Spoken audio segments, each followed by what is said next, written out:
Se você não esteve perdido em Marte nos últimos meses, com certeza você está ciente do crescente número de casos de bebês com microcefalia em nosso país. Assim como algumas pesquisas que buscam encontrar as causas dessa malformação, encontrar possíveis curas e também as ligações dessa doença com o Zika vírus.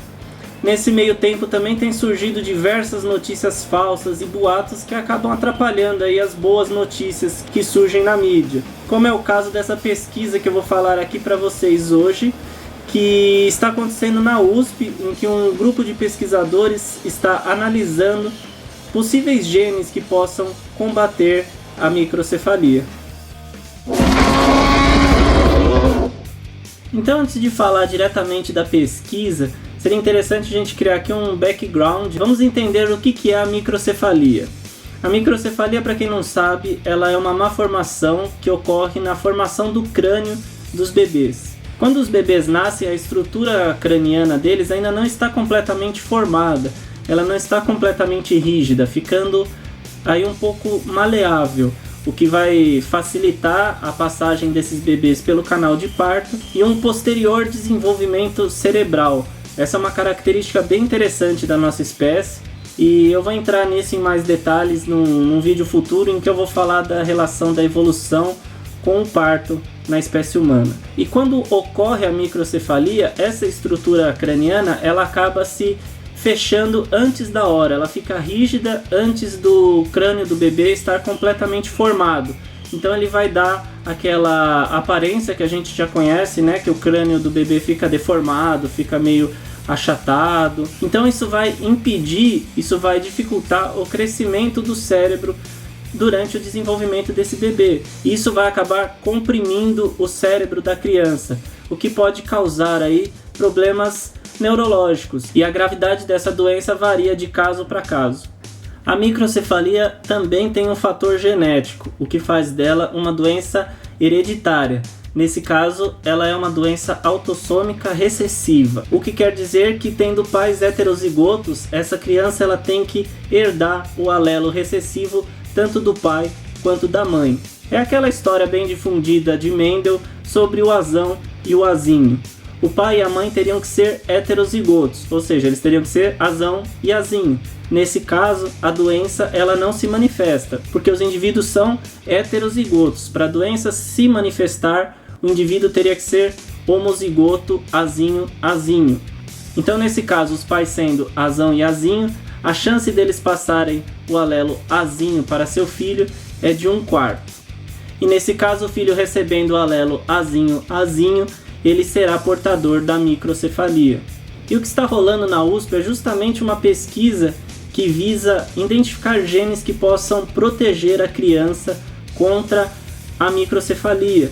Eu vi essa postagem no Twitter da Maiana Zaz, que é uma geneticista da USP, também está envolvida nesse trabalho, e ela comentou que essa pesquisa estaria sendo divulgada pela mídia. Ela passou um link do Estadão comentando sobre esse trabalho. Então essa pesquisa se iniciou com mulheres grávidas de gêmeos que foram infectadas pelo Zika vírus. E nesses casos apenas um dos bebês desenvolveram a microcefalia, enquanto o outro nasceu saudável. O que é aí um forte indício de que esses bebês podem ter ou um gene para a predisposição da formação da doença, ou algum gene que os protejam contra essa malformação. Se a gente levar em conta que a gestação de gêmeos ocorre uma vez a cada 100 gestações, e pegando também um número estimado de 4.000 casos de microcefalia suspeitos de estarem correlacionados ao Zika vírus, nós temos aí em média 40 casos de gestações de gêmeos com microcefalia, o que é aí um número bem razoável de se trabalhar. Só que até o momento em que foi noticiada essa pesquisa, estariam ocorrendo aí análise de dados genéticos de 3 casos. Nesses 3 casos de gêmeos discordantes, em que um desenvolveu a doença e o outro não, está sendo analisado o genoma dessas crianças, assim como o genoma dos pais. A Maiana também informou que há a intenção de se analisar aí o genoma de mais 100 crianças que contraíram a microcefalia e outras 100 que nasceram saudáveis em regiões onde o Zika vírus está bem disseminado.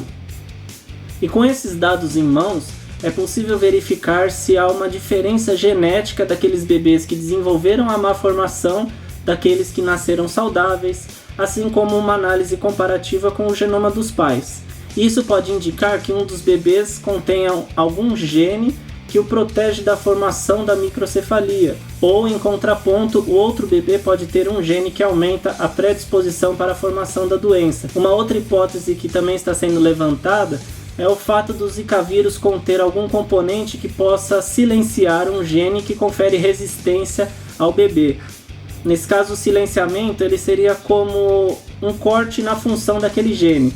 Então, um bebê que é resistente à formação da microcefalia, ele teria esse gene afetado pelo Zika vírus, o que vai interromper a função desse gene, né? Esse gene ele vai deixar de funcionar, então o bebê ele vai perder essa resistência, o que vai acabar gerando aí a má formação nessa criança. Então essas são algumas das hipóteses que estão sendo levantadas. Essa é uma pesquisa bem interessante que vai trazer aí um bom esclarecimento para a gente, né, sobre essa má formação que está cometendo aí diversas crianças do nosso país, o que acaba aí abrindo o leque nas possibilidades de combate a essa má formação. A pesquisadora Maiana, ela também faz um apelo para que médicos e outros pesquisadores que tenham contato direto com casos de gêmeos discordantes informe esse grupo de pesquisa. Ela deixa o e-mail dela, que eu coloquei aqui no vídeo, disponível para que essas pessoas entrem em contato com ela, informando casos desses gêmeos discordantes para que possam ser analisados por esse grupo de pesquisa. Então, se você se enquadra aí nesses requisitos, se você conhece casos de gêmeos discordantes, em que um bebê desenvolveu a doença e o outro não, você entra em contato aí com a Maiana, que você estará contribuindo com essa pesquisa da USP.